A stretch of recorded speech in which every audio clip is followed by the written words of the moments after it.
In 2017, a disaster loomed over the peoples of southern Texas. Hurricane Harvey was approaching from the Gulf, the ferocity of which would be one unmatched to anything Texas had ever seen before.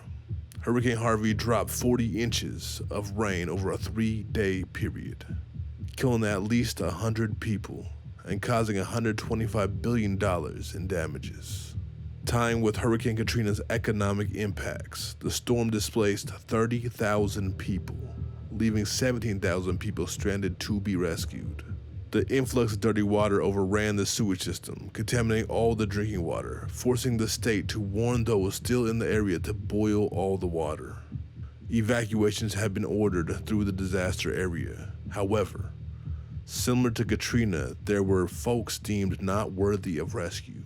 FEMA descended onto Texas, but they had very little interest in the rescue of the incarcerated enslaved people. In fact, in many prisons, such as FCI Beaumont, they were locked in cages while others fled. There's a lot of talk about who was evacuated during the storm and who wasn't, and the conditions. And we knew that it was important to look also at the conditions behind bars. It's a little hard to document what's happening. The Houston Chronicle has tried to visit some of the facilities in Beaumont where the city did lose water and the prisoners were not evacuated in the Texas or the federal facilities. The Chronicle wasn't allowed to receive a tour as they had requested. There may be a lot going on there, and it wasn't able to be accommodated. But at the same time, journalists haven't been able to go in to see with their own eyes what's happening at the facilities. The Beaumont Prison campus are a group of federal facilities with 5,155 folks enslaved therein. Known especially among prisoners for their unsafe conditions due to its violent reputation, it's earned the nickname Bloody Beaumont. The Bloody Beaumont campus consists of 4 different facilities. The United States Prison, also known as the USP, which is a maximum security prison, is the most dangerous of the 4 facilities, with an estimated 1,497 people trapped within. Those who are here on a new bid are liable to have at least a 10-plus year sentence. The second is the Medium Security Federal Correctional Facility, or FCI, which houses around 1,575 incarcerated bodies. The third facility is a low-security FCI, containing 1,653 incarcerated bodies. And last but not least, there is the prison camp, with a total population of 430 people. Tragic reality of the institution is most of the violence is caused and instigated by the guards. They earned the term of Thunderdome and Gladiator School due to prison officials fighting prisoners like they the ones who gave dickhead lessons to Michael Vick. But instead of pit bulls, they fighting full-grown ass enslaved people. But you know, Peter and the Karens of the world don't give a fuck about the human animal unless they have pale pink you and at least 5 figures in their bank account. To be clear, some of these matches are documented as happening in SHU, which is a solitary confinement. The motherfucking hole. For the guards to facilitate these matches, they have to remove folks from their cells and put them together in a recreational yard, which consists of the guards handcuffing them, moving them to the rec yard, and uncuffing them. It's by no means a mistake. These matches have led to at least 1 death, when prisoner Shannon Wayne Agofsky and the Luther Plant were in the rec cage. When, according to Beaumont prison guards' testimony in July 2004, Agofsky stomped on Plant's head, which caused his death nearly 2 hours later. Forensic experts testified that Plant had drowned in his own blood. This isn't the only example of their disregard for human life and out-and-out corruption. They have also been shown to be smuggling in hardcore illicit substances, which is really common among federal prisons. On the yard I was on, it was SIS, aka the gang unit, that would smuggle in drugs. Furthermore, these realities are just officially and unofficially prison policies. The whole institution knows what's going on, save maybe a nurse or 2 and volunteers. Drugs, much like television, are used as a control mechanism. Not to mention the violence is instigated and perpetrated by the guards and other law enforcement. This is commonplace, and they rarely get the consequences that would be placed upon the rest of the population of so-called America. For example, on August 5th, 2016, a few stays over in Pasco County Jail in Land O'Lakes, Florida, correctional officers chose to shoot Matthew Trevino with a Nova round through the feeding bay. A Nova round was created for situations like SWAT teams breaking into buildings. It's a distraction device, like a flashbang grenade, but fired from a shotgun. The company's own warnings say it's not supposed to be used to fire at humans or even animals. There's no reason at this point that they have to force their way in to the cell. This is not an emergency situation. They certainly don't need to use this level of force. When they shot him, they blew chunks of muscle and flesh off his leg all the way to the bone. This was the jail's response to Trevino having a schizophrenic break, stripping naked and refusing to cuff up. Cuff up means putting your hands through the hole in the door so they can put handcuffs on you and move you to a different cell. All those overreactions because he wouldn't submit to a cell search when he is, on top of all things, alone in the cell. There was zero urgent reason to move him, just convenience, just domination. Trevino survived, but his life is forever altered by the trauma inflicted on his leg. Were these deputies aware that he had mental illness? I don't know how you wouldn't be aware of it. He is absolutely having a schizophrenic break, and the statements he's making are bizarre. Trevino's attorney said none of the officers have been disciplined for the incident. There was a finding essentially that because there was no actual policy in place on the use of this round or how to use it, no policies were violated. All this as the cost of catching a charge for DUI. Another example of carceral institutions showing their blatant violence was in the case of Vicente Varela. Vicente was restrained by guards at the Metropolitan Detention Center on February 2nd, 2019 in Albuquerque, New Mexico. Prior to the guards accosting him, he was refusing to transfer cells. Sounds familiar, huh?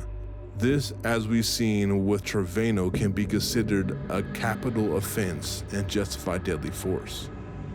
After a while, they brought in a counselor who convinced Vicente to cooperate with officers, which would prove to be a fatal error. Vicente submitted and cuffed up, but as they were trying to transfer him, they started getting extremely rough, and of course made the standard false claims of resisting arrest, which led to half a dozen guards or more piling on top of him, leading to his suffocation and death, all while he was handcuffed, which despite the acquittals seemed to me to be premeditated murder, especially given the fact that just a few moments earlier, at the moment they started getting rough, Vicente screamed that the guards planned to kill him. Hold on. This guy's gonna kill me, man! Hold on, man! This guy's gonna broke. Hey, you're okay. And that's exactly what they did. Not to mention, it's alleged that the institution made attempts to cover it up. It's standard knowledge that half the suicides are actually homicides committed by the staff in any given institution. In fact, this may have not came to light if it wasn't for protesters. We are demanding the video be released because we want the truth to be told about what happened to Vicente. Most of us, I'm sure, by now realize that it is no blessing to get caught in a hurricane while in prison, especially one that you find yourself in the evacuation area of. The procedure in those situations really couldn't get any more grim or inhumane, unless you're talking about maybe mass executions. Even more so when the prison you find yourself in is a Thunderdome. Not to mention, you might not even realize what you're about to be in the middle of. The procedure in that situation, like in many disasters, is to lock down the prison while the staff get to safety, to assess the prisoners as expendable. Imagine being locked in a prison cell hearing the storm, pounding against the cement walls, possibly seeing out the window as waters rise bit by bit by bit, until the water reaches inside, and before you know it, you're knee-deep in water full of sewage and harmful bacteria, not knowing if you would soon drown, locked into a 6x8 cement cell, trapped behind a heavy steel door.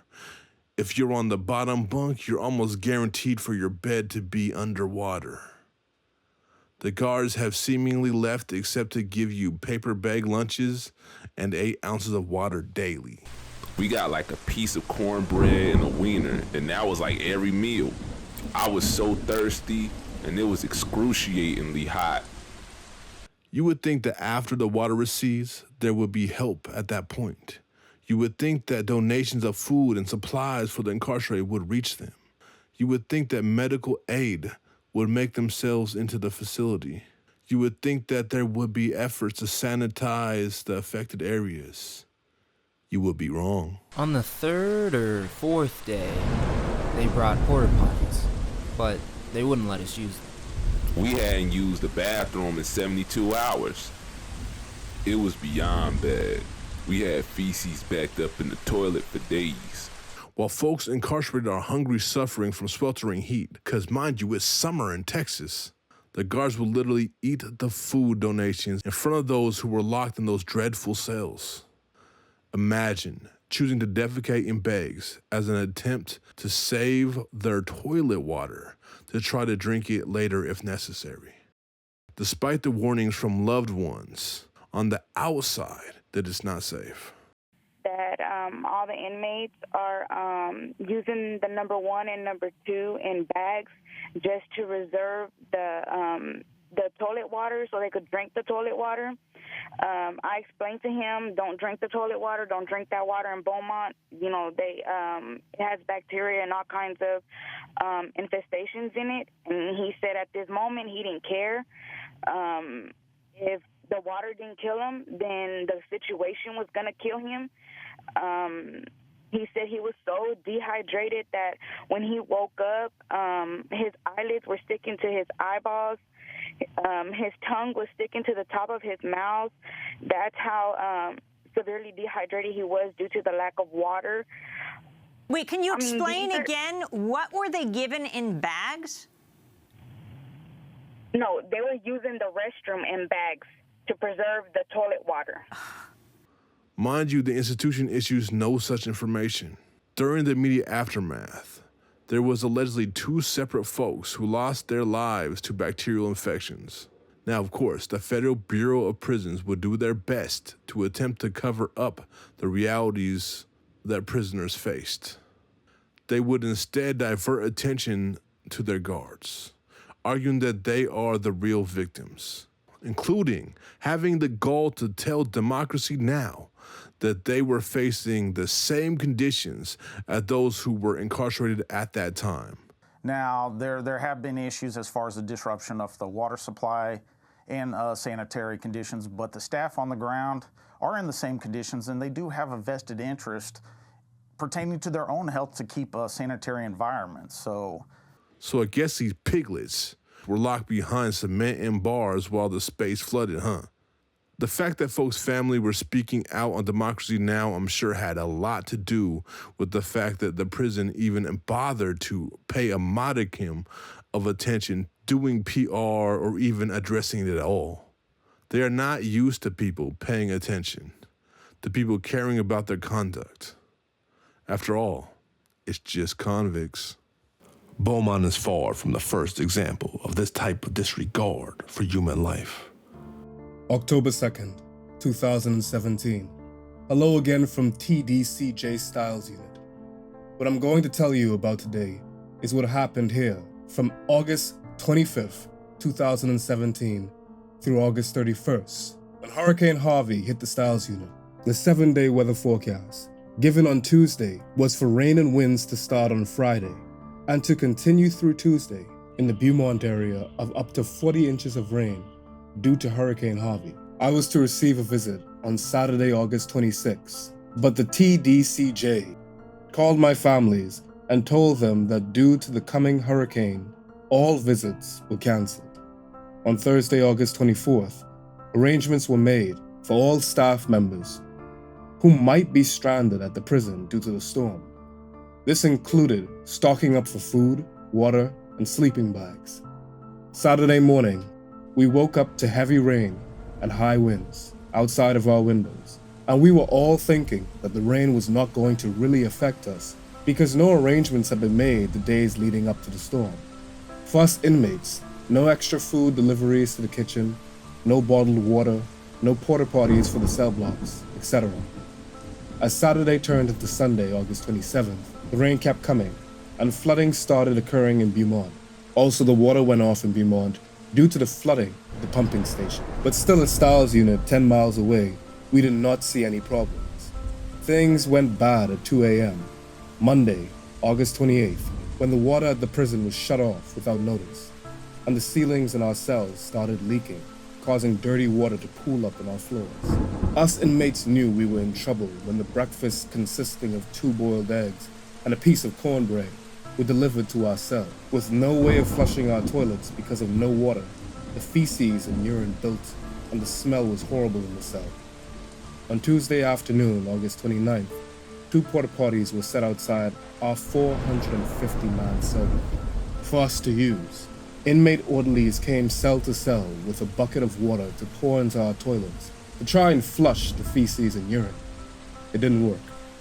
From Sunday, August 27th, through Thursday, August 31st, we were given only 4 to 12-ounce bottle of water per inmate. Also during that time, the meals became smaller, and all of us inmates stayed hungry and thirsty. We did not have to suffer like that. Why weren't arrangements for food, water, toilets, and things of that nature made for the inmates in the days leading up to the storm? Arrangements were made for all staff and guards, but nothing for the inmates. It boils down to the fact that the TDCT admin did not care about any suffering that the inmates were going through. Think about it. They left us locked in an 8 by 12-foot cell for several days with feces and urine piling up in our toilet. They only gave us 48 ounces of water every 24 hours. Some of our meals during that time were just 1 peanut butter sandwich. I dare any TDCJ employee to deny that all this happened.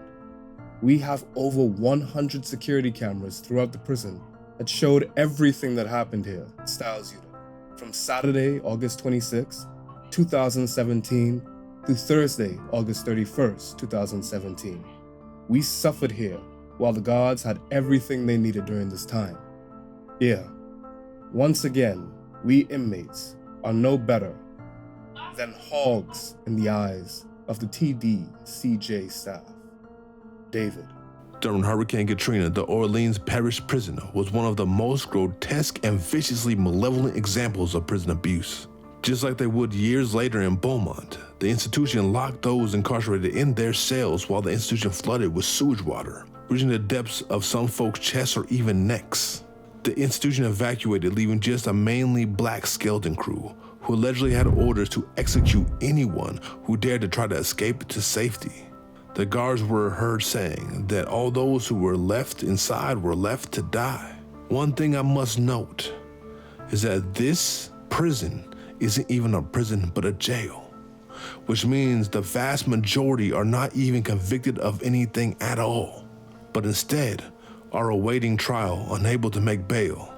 Given that 85% of those incarcerated there were too poor to even afford their own lawyers. It seems like another example of criminalization of poverty, leading to the expendability of your own life, which of course conviction would not be by any means a good excuse for the institution in any ways. There was also both women and children who were incarcerated there who were given the same lack of consideration, including one woman who speaks of being locked in a room full of men to face sexual battery and worse, seemingly for the entertainment of some of the monstrous guards. And we were going through, my legs were giving out on me, and this lady was helping me. So as we were going through central lockup, they still had the men prisoners in there, and they were unsupervised, and they sent us in through there, and they attacked us, the men prison says. I mean, they put their hands all up in us and grabbed us and everything. Upon those who were inside seeing the atrocities and what seemed to be their approaching death, the jail broke out into an uprising, breaking out their cages and even breaking through the exterior wall, where there were reports of guards opening fire upon them, even reports of men falling onto razor wire below. The state claims there was no deaths, probably as an attempt to protect the warden's career. However, the witnesses that were actually there tell a very different story. And that hole that you see that look like a window, that's not actually a window. That's a hole that we beat through. And they still ain't sending us no help. So guys begin to jump. So some guys is jumping, and they went to jumping. One guy got caught on that barbed wire over there. He chopped, because all his stuff was cut up. And one guy they shot coming out that window. We were going, they were bringing us to get on a boat. And as we were getting on the boat, we're hearing gunshots, gunshots. And I looked back and there was a guy on the truck, laying on the truck. And I'm like, oh my God. And the girl kept saying, just don't look, turn around, just keep moving, don't look. Well, this guy that we saw was just floating. All I knew is that he was floating on its back, had a rat sitting on his stomach, After 4 days and admitting their epic failure, they finally evacuated the prison, which included corralling folks onto a flooded highway using mace almost like a cattle prod to direct the incarcerated, forcing them to sit for hours in sewage water while the sun bakes them alive. And so they use the less than lethal weapons there too. That's those rubber bullets, it's in a little bag. It's a bean bag in a regular shell, and it hits you and it hurts real bad. It'll make a blue spot, but it won't kill you. And once they were finally transferred to other jails, many got lost in the system, spending months past their release dates. Yet, of course, the state does its best to control the narrative. In fact, the narrative is all the institution and the state ever truly cares about. Even in the BBC documentary, they portrayed the guards as almost the real victims, instead of those who were being artificially constrained by the prison bars and those rusty, mildewed jail walls. Never given the option to evacuate, never given a choice. The rhetoric from law enforcement outside the facility is they put themselves there by breaking the law. We got them out as quick as we could. We had medical attention for them. We fed them as quick as we could. God sent the hurricane. We didn't. And so therefore, it was no man's fault that they were in there that long. That's just how long it took. It was their fault for breaking the law and going to jail in the first place. They'll not have been in jail, then they wouldn't have had to be there. That's how I feel about it. Which is standard victim blaming, betraying the police, the court, and the jail's true assumption of guilt. I guess it's guilty till proven innocent, and fuck human rights when Katrina come on knocking. Your rights are rooted by the hurricane-level winds. Or maybe they just never existed in the first place.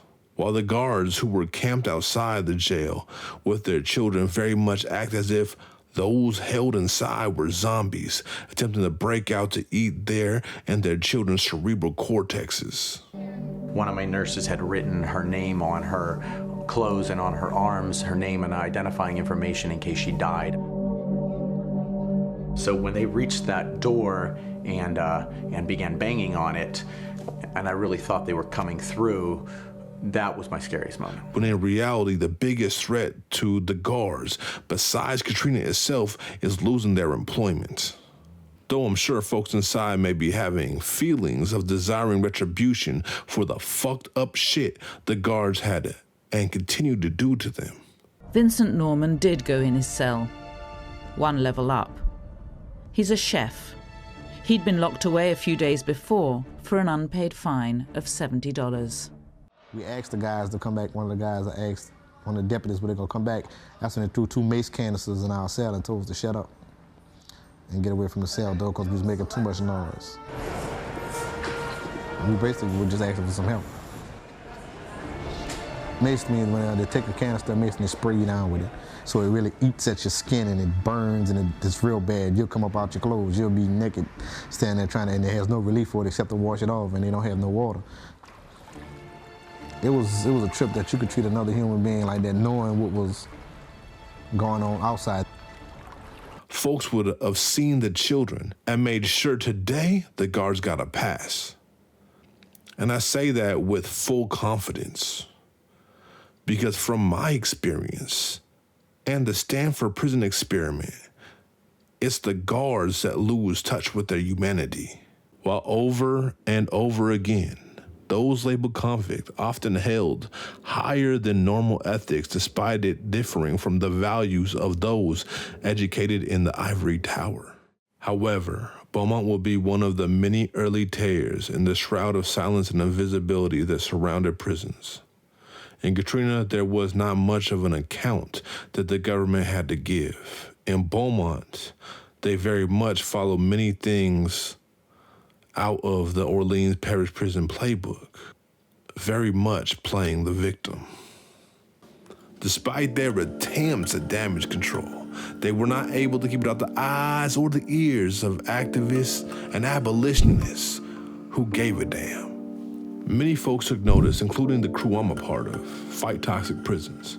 For those unfamiliar, we are an organization that of now has stopped $5 billion in prison construction. We hosted 4 national abolitionist convergences, did bailouts, among many, many other tactics of mutual aid and resistance. One, which is most relevant to what we speak of right now, is us forming the Disaster Response Team, a team of individuals that responds to the natural disasters and how they impact the prisons, putting pressure to force the institutions to evacuate and protect lives. Me and Richard were in Texas, not in the path of Harvey, Northeast Texas. So Northeast Texas doesn't get hit by hurricanes just because it's so far north usually. But we were there watching the hurricane come in, and then we kept watching, and it was like, oh shit, Houston's flooding, oh shit. There's like, it's hitting bad. And we started hearing the reports out of FCI Beaumont. They were just fucking horrific, right? Floodwaters coming in from the storm surge up to people's chests, up to here, right, for 12 hours straight. People locked in their cells, having to just stand in this floodwater, stagnant floodwater that entire time, because what else are you gonna fucking do in a cage that's flooded, right? Then, when the floodwaters receded, the feds, Beaumont, etc., the warden, the guards, the administration, they're completely unprepared. They didn't have enough water. They didn't have enough food. They didn't have supply systems to provide that. They were only getting, I think it was 8 ounces of water a day in a little styrofoam cup. In Texas, in the summer, in the most humid fucking environment you could imagine. Texas is hot, fucking hot. It was 107 degrees for like 3 months straight where we're at in Fort Worth last summer.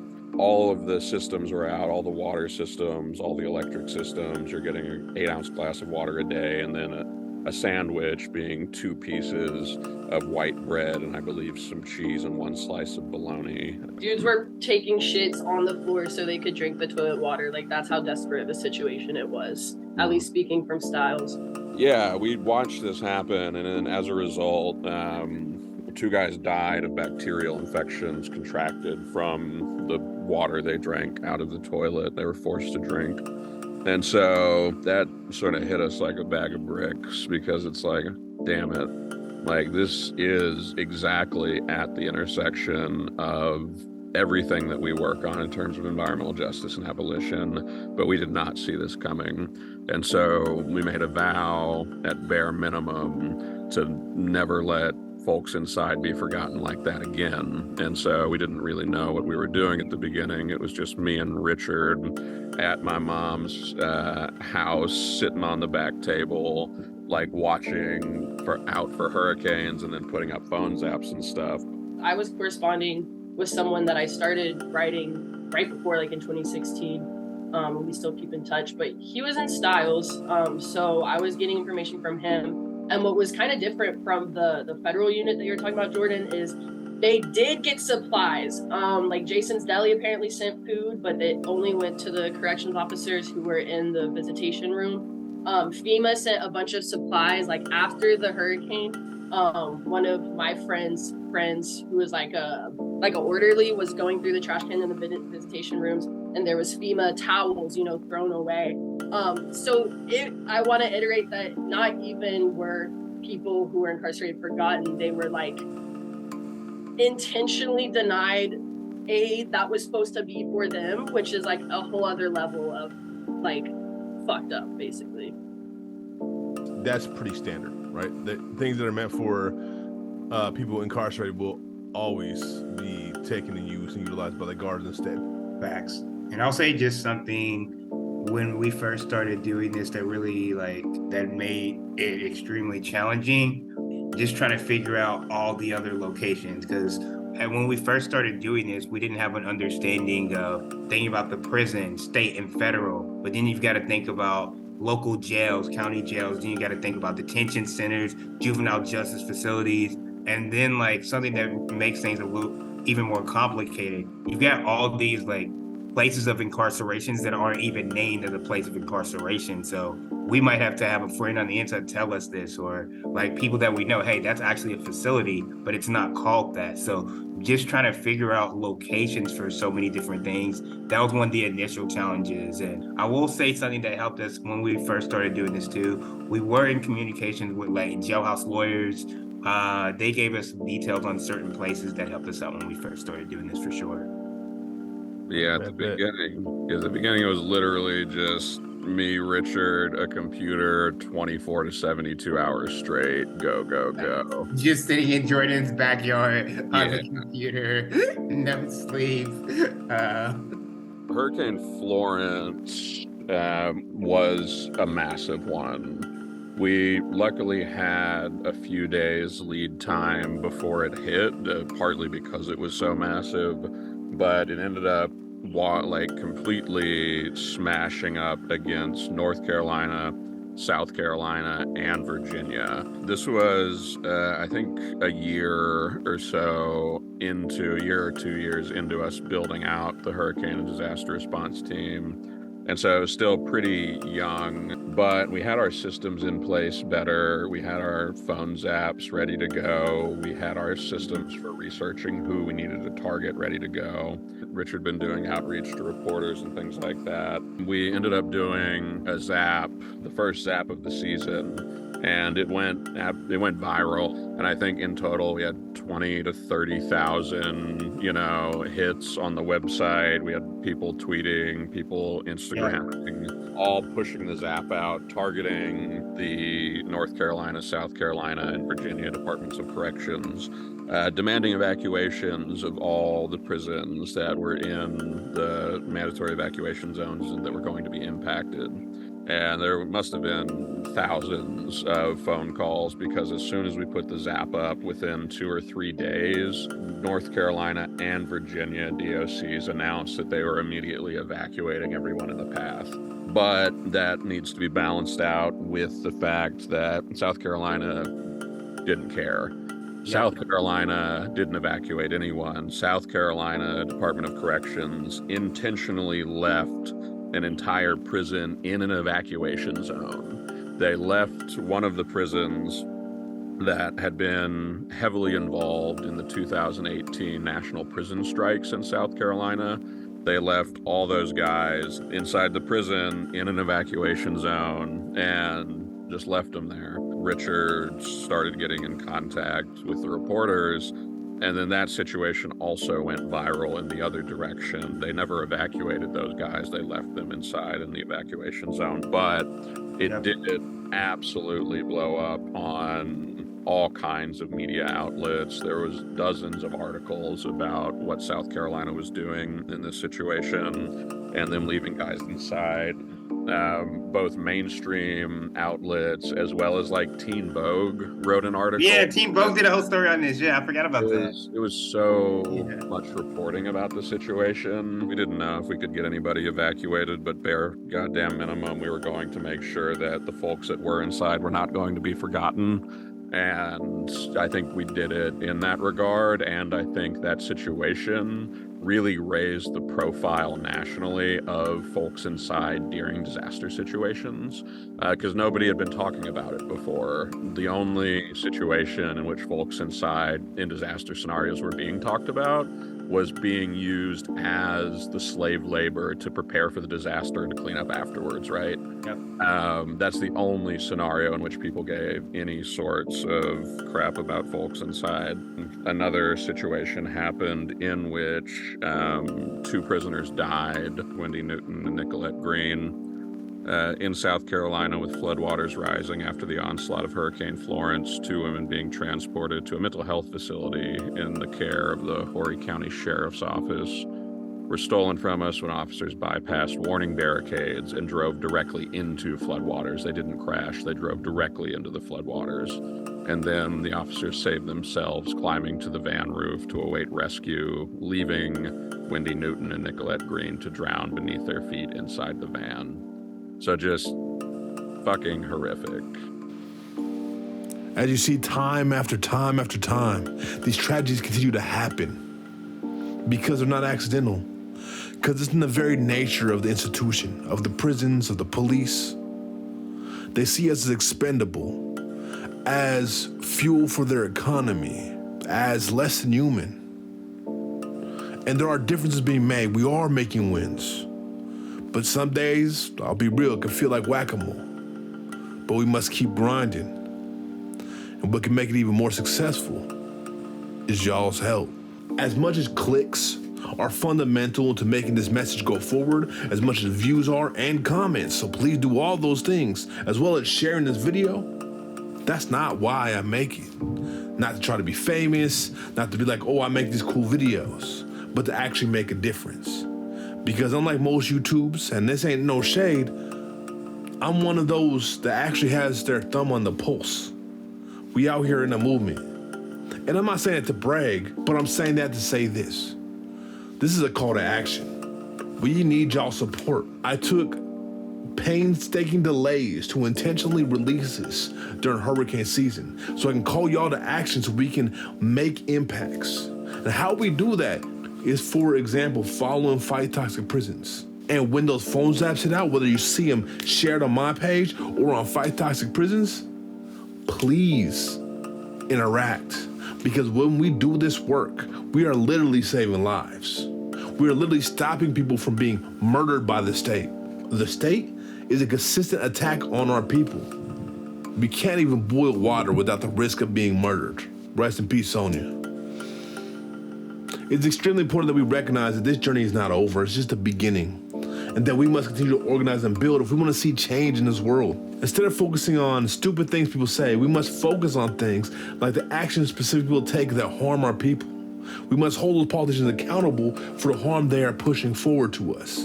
Because as you know, I'm never going to say electoral politics is the way. You know what is? Applying pressure. Knowing who has the power and holding them to account, putting their feet to the fire, and not letting them get away with the evil actions they do on a daily basis. Also, what makes a difference is seeing convicts as human beings.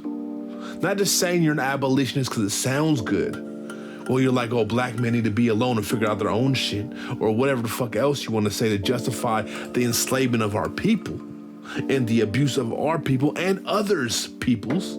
We must take full responsibility for the roles we play in these systems. Whether it's you calling 911 to snitch on somebody because they did something fucked up to you, calling 911 to snitch on somebody because, oh, they're being too loud. This is not just about law and order, but this is about continued abuse, violations, and destruction of our community. And I know a lot of people are like, what are the answers? And there's multiple answers that we have to work out ourselves, but part of being abolitionist and part of being here for our people is taking responsibility for our lives and our community and not exporting it to the systems and constructs of white supremacy. Furthermore, not only is not engaging with those systems and upholding them important, but actively challenging and fighting them. And sometimes it's as easy as making a phone call. Sometimes you gotta put your feet in the fire and get on the grounds. But anyways, I appreciate y'all time. I know it's been a while. I've been working on some big projects and also dealing with a lot of life shit. So I appreciate everybody who's stayed and rocked with me, still subscribed here, especially my Patreons, because y'all are awesome and y'all keep the content coming to everybody. And I encourage anybody who has some finances to go support that, but also to support any organizing, abolition organizing that is sincere and real first and foremost, to support your communities first and foremost. And then when you got a couple extra bucks, you can come over to Patreon and say, what's up? And if you do, you get little bonuses like seeing a full interview with our disaster response team. You know, also you can hit the subscribe button. You know, you can hit that little bell so you get notifications when I drop videos. You can scroll through my old content and see what you like, whether it's higher end productions such as this, or if it's just chopping up, speaking out some real shit and cracking some jokes. I want to thank everybody who helped with this video. From Little Bill to Foreman to Frankie Laundry. All y'all help give people who don't have voices because they're thrown into a cell and nobody cares to listen. Y'all gave them a voice, and I appreciate y'all. That being said, y'all been rocking with Overthrow Media, and you know, I just may have shared a little bit of wisdom. And if y'all feel like checking out some more of my content, on one side, you can see a higher production. Another side, you can see it's just bullshitting. And if you really like shit, you can check Big Villainous Music out. Yeah, that's me, because I'm also a revolutionary rapper. All right, y'all. We out. Deuces. Much love.